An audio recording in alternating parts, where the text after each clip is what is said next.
Hey guys, Dante here, and welcome back to my channel, The Burger's Art. I'm right now in a different location. I mean, still in my apartment, but I decided to change up the background, especially because on this shelf I have my Tobin Spirits Guide. Definitely a long time ago, a few years ago, I did a little review of this book. It was one of my first reviews I was actually proud of. For those of you not in the know, the Tobin Spirit Guide is mentioned heavily in the GhostBusters movies, the original two movies from the 80s, and essentially it's the encyclopedia of different types of ghosts and what they represent. Now that, like I said, is an old video. You guys could check it out. I'll put a link to it at the end of the video, in fact. But right now we're here for something a bit more important. We're here for my review of the new Ghostbuster movie, Ghostbusters Afterlife, and boy, am I happy with it. So at this year's New York Comic Con, they surprised everyone at the panel. Online, the panel was originally scheduled to be like an hour long, so we expected to see some of the actors, primarily the newer actors, which we got to see. We got to see all the newer actors. None of the old guys from the old movies were at the panel, but we had the director, we had the director's father, the original director, and so on and so forth. It was a really cool experience seeing these people who themselves did this over 2 years ago due to COVID. The movie was released later than expected, so it was nice to see them all come out and give their 2 cents. And then they just walked off stage, and we got to see Ghostbusters Afterlife ahead of time, and it did not disappoint. So right off the top, I'm just gonna say, gonna throw out a general number out there. I'm gonna say 9 out of 10. 9 out of 10. It's not perfect, but damn, it gets close. Now, 9 out of 10 is usually thrown out by fans who love it because they're fans, but no, this was a general good movie. It was a well-written movie. Obviously, if you're a fan of the original series, you're going to get a lot more out of it, but it's still a good movie. So, no spoilers. I'm not going to mention any specific scenes in high detail, but I am going to basically lay out why it is 9 out of 10, and not 10 out of 10 or lower than that, 8 out of 10. So let's go right into it. First things first, let's address the main thing. Nostalgia is really big. People love things that are nostalgic, and you can ride the wave of nostalgia. Ready Player One, which I enjoyed, but I can admit rode that wave of nostalgia of, hey, remember this, remember that, remember this. This movie doesn't really do that. It's storyline first, nostalgia second, which is the big reason I'm putting it so high on a top 10 list. Because a lot of it that makes references to primarily the first movie. All those references are story beats in the film. Now there are a bunch of little highlights, things you've seen in the trailer already. Like in the background, you notice that books in the background are stacked vertically, like they're sideways, but they're stacked like pillars, which is a fun little nod in the trailer. And in the movie, it happens too. That's in the movie, but it's not pointed out. It's literally just a background thing. So you have those little Easter eggs that make you go, oh, I remember that. That's the nostalgia. That's like them banking on nostalgia. If you remembering this, you remembering the color of someone's t-shirt or whatever. But storyline-wise, things that are mentioned from the original series are story beats in this series. In this movie. It's not, nostalgia's not put in there in your face. It's very natural, and it just kind of occurs within the storyline. And number 2, they give good reasonings to why things are the way they are. There are a lot of elements sprinkled throughout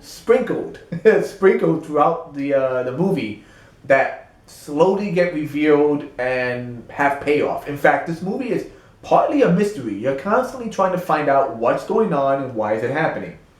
So in the trailer, they mention how the town they're in has earthquakes, and that is a plot point that gets a great payoff. You're wondering why the Ecto-1 is in a barn. That's a plot point with a mystery behind it. It gets a payoff. Now, all these payoffs work very well because they lead into an amazing... Sorry, I'm knocking stuff over. They lead into an amazing climax. It's a slow build up, not too slow. It's an entertaining slow build up, but it ends in a amazing action-based and emotional climax and everything comes together. Everything makes sense. It's the Chekhov's gun effect. Everything that's added in the film earlier has a payoff at the end. So great payoff, great nod to nostalgia, really a good emotional beats. And now we're gonna address I guess you call it the elephant in the room. Why did it take so long? Not in real life. In real life, we know why it took so long. They released games, they tried to do a remake, they made a cartoon. But in the movie, why did it take so long? So anyone who was fans of the second movie, I like the second movie. It's not perfect, but I really like the second movie. I like the villain. I like the idea of, in the first movie, it's a god they're fighting, but in the second movie, it's like a human who's become almost godlike. Like, it's still a pretty good movie in terms of like the villain setup. But the big issue with the second movie is that they tried to kind of start from scratch. The second movie takes place 5 years after the first movie, and everyone just doesn't like the Ghostbusters. I get it, it's New York, you want to have this kind of funny, cynical feel to everyone. In this movie, they explain why there's been a fallout. Like, why is it so many people don't believe in the Ghostbusters outside of New York? Why the Ghostbusters aren't around right now? So the movie does a good setup. It's all about, the entire movie's all set up. The very, very first scene of the movie sets up a mystery. What's going on? Who's that person? Where are they? What's the sitch, as they say? No one says that anymore. Kim Possible reference. But what's the sitch? The whole movie starts off with a bit of a setup, and from then on it's setup, payoff, until you get the final payoff. I'm going to point out why it's not a 10, and then I'll talk about cameos. Personal preference. That's what it really comes down to. I'm a fan of the second movie. They don't really talk much about the second movie except for time reference. They'll mention no one's seen a ghost in, quote, these many years. And these many years is how far it's been from the second movie. So they kind of acknowledge it, but they don't really say anything about the second movie.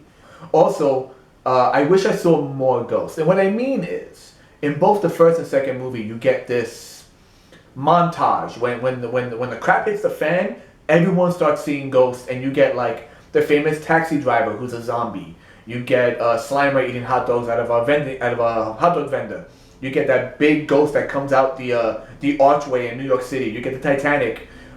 You do get different ghosts in this, not as much. It's a nitpick. It's a personal nitpick. But when the ghosts explode, when the ghosts really show up, I was hoping for a few more like random bits of people running into ghosts. I was just hoping for that.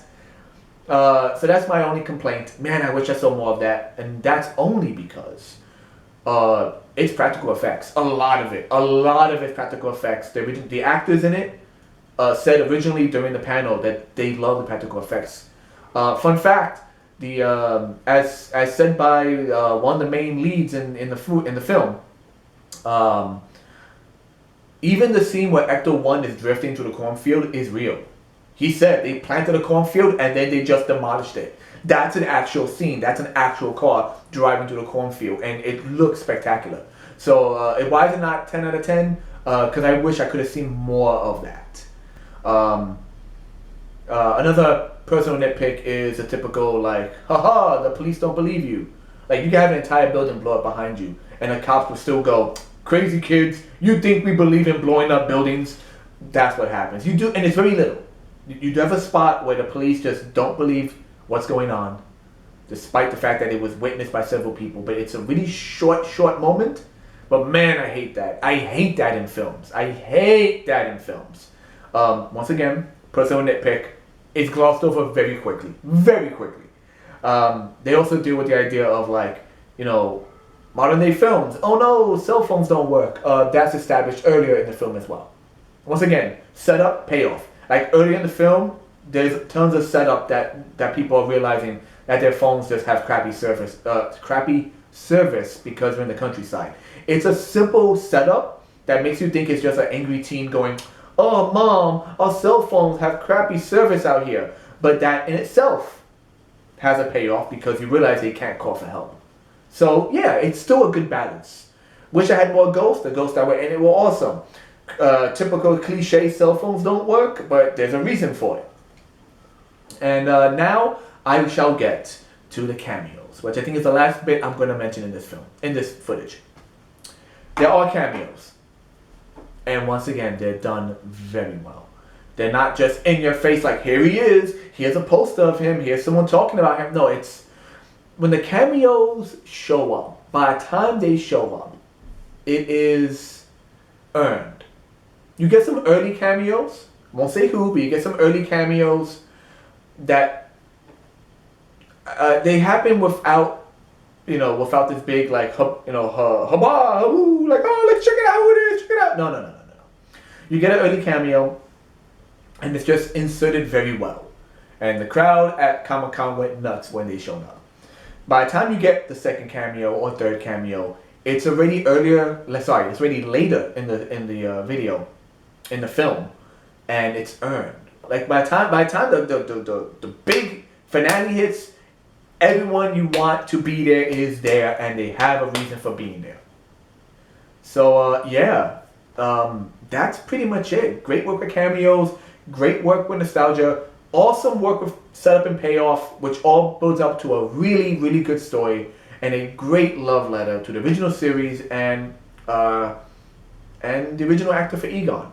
It's a big send off to Egon himself, the character and the actor, the real person. It's a good film. If you're a fan of Ghostbusters, I think you will love it. You will laugh, you will scream with joy, and you will get a little emotional by the end. And you will laugh some more because they hit their notes. And I think that's it. I should have written this all out better, but I've been thinking about it in my head so much that I kind of wanted to hit those beats. And I think that's pretty much it, without going into fine details of the film. So I think that's it, guys. Go check it out. Please go check it out. Once again, also check out my other video. It's an older video I did on this book. If you don't have this book and you're a fan of Ghostbusters, definitely get it as well. It's very nice. I'm sure you can still find it on Amazon. Tobin's Spirit Guide. And I think that'll be it. So once again, I am Dante. Like, favorite, share, subscribe, and all that good stuff. And I'll see you in the future. Later. If you liked this video, be sure to check out my other works on my YouTube channel, and also be sure to follow me on these social media websites. Links in the description down below.